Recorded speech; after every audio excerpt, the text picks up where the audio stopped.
அனைவருக்கும் வணக்கம்.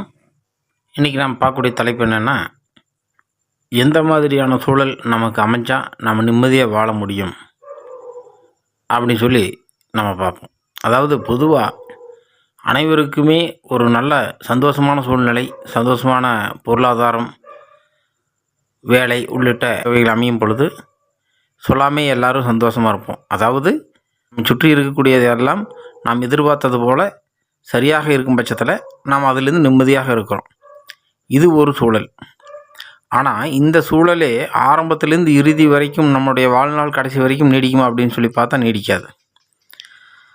அப்போ குழந்தையாக இருக்கும்போது எப்படி நாம் நிம்மதியாக இருந்தோம் அப்படின்னு சொல்லி பார்த்தா, குழந்தையாக இருக்கும் பொழுது நம்மை சுற்றி எல்லா விதமான சிக்கல்களும் இருந்தது. ஆனால் அதை பற்றிய அறிவும் அதை பற்றிய புரிதலும் நமக்கு இல்லாதனால் நாம் நிம்மதியாக வாழ்ந்துட்டோம். இப்போ பெரியவங்க ஆனதுக்கு பிறகு நமக்கு அதை பற்றின புரிதல் வந்துருச்சு. இப்போ அதை ஹேண்டில் பண்ண தெரியாதனால் நம்மளால் நிம்மதியாக இருக்க முடியல, அவ்வளோதான் விஷயம். ஆனால் சூழ்நிலையெல்லாம் ஒன்று தான். அதே சூழ்நிலையை நாம் சிறிய குழந்தையாக இருக்கும்போதும் சந்தித்தோம். ஆனால் அதை பற்றி தெரியாதனால நம்ம சந்தோஷமாக இருந்தோம். இப்போ தெரிஞ்சிருச்சு, ஆனால் அதை ஹேண்டில் பண்ண தெரியல. அப்போ இங்கே நம்ம வளர்த்துக்க வேண்டியது எப்படி ஒரு விஷயத்தை ஹேண்டில் பண்ணணும் அப்படிங்கிற விஷயத்தை நம்ம தெரிஞ்சு வச்சுக்கணும். உலகம் எல்லாமே மாறிய பிறகு நிச்சயமாக நான் சந்தோஷமாக இருப்பேன் அப்படி சொல்லி நம்ம நினைக்கிறோம். திருமணமாகாத ஒருத்தர் திருமணமானது ஆயிடுச்சுன்னா நான் நிம்மதியாக இருப்பேன் அப்படின்னு நினைக்கிறார். திருமணம் ஆனதுக்கு பிறகு திருமணம் ஆன காரணத்தினால் நான் நிம்மதி இல்லாமல் இருக்கேன் அப்படி சொல்லி நினைப்பார். அப்புறம் குழந்தை கிடச்சா நிம்மதியாக இருப்பேன்னு நினைப்பார். அப்புறம் குழந்தை படிக்க வச்சா நிம்மதியாக இருப்பேன்னு நினைப்பார். அப்புறம் குழந்தை எப்படியாவது ஒரு செட்டில் பண்ணிட்டு நிம்மதியாக இருப்பேன்னு நினைப்பார். அப்புறம் குழந்தை செட்டில் ஆனதுக்கு பிறகு அவங்களுக்கு ஒரு கல்யாணம் பண்ணி வச்சுட்டா நிம்மதியாக இருப்பேன்னு நினைப்பார். அப்புறம் கல்யாணம் பண்ணி வச்சதுக்கப்புறம் அவங்களுக்கு ஒரு குழந்தை பிறந்துட்டா பேரம் பேத்தி பார்த்துட்டு எனக்கு ஒரு சந்தோஷமாக இருக்குன்னு சொல்லி ஆக மொத்தத்தில் நாம் நிம்மதியாக இருப்பதற்கான காரணங்கள் ஏதாவது ஒரு வகையில் தடையாக உருவாகி கொண்டே இருக்கும். அந்தந்த வயதில் எந்தெந்த காலகட்டத்தில் என்னென்ன விதமான தடைகள் உருவாகிறதோ அந்தந்த தடைகளை பிடித்து கொண்டு நாம் நிம்மதியாக இல்லாமல் எப்போதுமே துக்கத்தினுடனே வாழ்க்கை நடத்த வேண்டியதற்கான சூழல் உருவாகி விடுகிறது. அப்படியானால் கடினமான சூழல்கள் தினசரி நடந்துட்டு தான் இருக்கும். ஒவ்வொரு நேரத்திலும் ஒவ்வொரு விதமான அவமானங்களும், கஷ்டங்களும், வறுமையும், துன்பங்களும், ஏமாற்றங்களும், நன்றியற்றத்தனமும் எல்லாமே இருக்கத்தானே செய்யும். அந்த சூழலில் எப்படி நாம் நிம்மதியாக இருக்க முடியும் அப்படி சொல்லி ஒரு கேள்வி கேட்கலாம். நிச்சயமாக நாம் நினைச்ச மாதிரி நம்ம சுற்றி இருக்கக்கூடியவங்களால் நமக்கு நிம்மதி இல்லாமல் இருப்பதற்கான அனைத்து விதமான சூழல்களும் உருவாகும். இதில் 2 விஷயங்களை ஃபாலோ பண்ண வேண்டும். முதல்ல அதற்கு முக்கியத்துவம் கொடுக்க வேண்டுமா அப்படி சொல்லி பார்க்கணும். காரணம் என்னன்னு கேட்டால், நம்ம சுற்றி ஒரு ஊரே இருக்கும். ஊரில் இருக்கிறவங்களுக்கு எல்லாருக்கும் நம்மளை விமர்சனம் கொடுக்குறதா வேலையாக இருக்கும். அத்தனை பேர்த்தோட விமர்சனத்துக்கு நம்ம பதில் கொடுக்கணுமா, ஃபீல் பண்ணணுமா அப்படிங்கிறது இல்லை. சரி, அவளையும் ரிஜெக்ட் பண்ணிடலாம். ஆனால் நம்மளுடைய முக்கியமான உறவுகள், நெருங்கிய உறவுகள், அவர்களே நம்ம அப்படி சொல்லும்போது என்ன பண்ணுறது அப்படி சொல்லி நான் நினைப்போம். அவர்கள் சொல்லும் வார்த்தைகளை அதில் உண்மை இருந்தால் ஏற்றுக்கிட்டு அதை நம்ம திருத்திக்கணும். ஒருவேளை அது நம்ம காயப்படுத்துறதாக இருந்துச்சுன்னா அந்த காயப்பட்ட சூழ்நிலையிலேருந்து எவ்வளோ சீக்கிரம் வெளியே வரணுமோ அவ்வளோ சீக்கிரம் வெளியே வந்துடணும். அது ஒரு 10 நிமிடமோ 20 நிமிடமோ.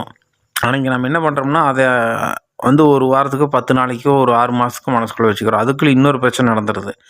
அது ஒரு 6 மாதம், ஒரு வருஷம், அதுக்குள்ளே இன்னொரு பிரச்சனை ஒரு வாரம் கழிச்சு நடந்துடுது.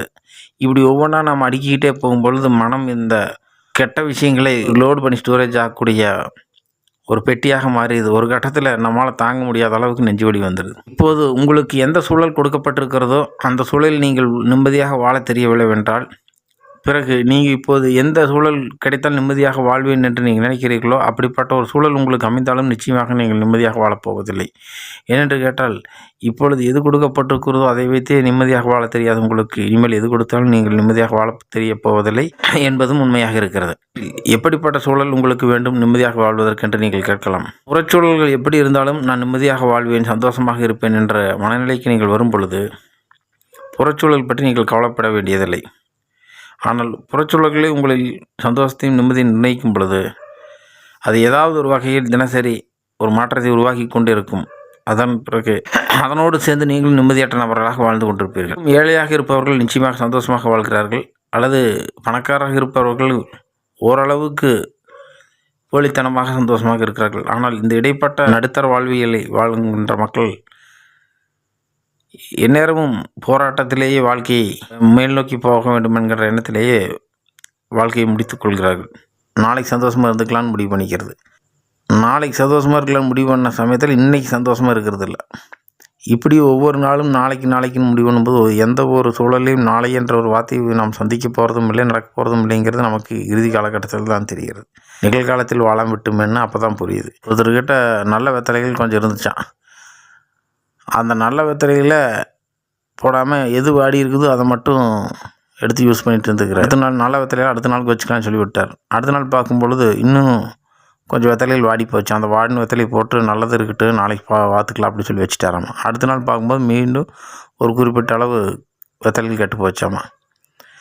இப்படியே ஒரு நல்ல வெத்தலையெல்லாம் நாளைக்கு வச்சுக்கலாம், நாளைக்கு பார்த்துக்கலாம், நாளைக்கு சாப்பிட்டுக்கலாம்னு சொல்லி வச்சு ஒரு கட்டத்தில் இவரோட வாழ்நாள் முழுவதுமே இவர் வாடிப்போன வெத்தலை மட்டுமே சாப்பிட்டாராம். அதுபோல் தான் நம்ம வாழ்க்கையும். நல்லதுக்கான சூழல் இருந்தாலும் அதை நாளைக்கு பார்த்துக்கலாம்னு சொல்லி விடும் பொழுது நாளை என்ற ஒரு சூழலை நாம் சந்திக்கப் போவதும் இல்லை, நாளை என்ற ஒரு சூழலில் நாம் வாழப்போவதும் இல்லை, நாளை என்ற சூழலில் இன்றைய சூழல் இருக்கப் போவதும் இல்லை என்ற உண்மை தெரியப்போவதும் இல்லை. இன்றைய நாளில் உங்களை துக்கப்படுத்துவதற்கான வாய்ப்புகள், உங்களை சங்கடப்படுத்துவதற்கான வாய்ப்புகள் 90% நடந்திருந்தாலும் அதில் ஒரு 10% வேணும். அது சின்ன விஷயமாக இருந்தாலும் சரி, உங்களோட குழந்தைகளோடு கொஞ்சம் விளையாண்ட நிகழ்வுகளாக இருந்தாலும் சரி, அல்லது உங்கள் நண்பரை சந்தித்த அந்த ஒரு நிமிடமாக இருந்தாலும் சரி, எது உங்களை சந்தோஷத்தில் வைத்திருக்க முடியுமோ அதை மட்டும் நினைவில் கொள்ளுங்கள். மற்றதை புறந்தள்ளுங்கள். தினசரி இதே மாதிரியான வாழ்க்கை முறையை பின்பற்றி வாருங்கள். அந்த 10 நிமிடம் நடந்த சம்பவமே போதுமானது. நம்மை தினசரி சந்தோஷமாக வைத்திருக்க, ஒவ்வொரு நாளும் சந்தோஷமாக வைத்திருக்க, ஒவ்வொரு நாளும் நடக்கக்கூடிய 10 நிமிட சம்பவங்களே போதுமானதாக இருக்கிறது. ஆனால் ஒரு நாளில் 90% நல்லது நடந்தாலும் 10% கெட்டது நடக்கும் பொழுது அந்த 10% கெட்டதையே மனம் பிடித்து வருத்தி கொண்டிருக்கும்.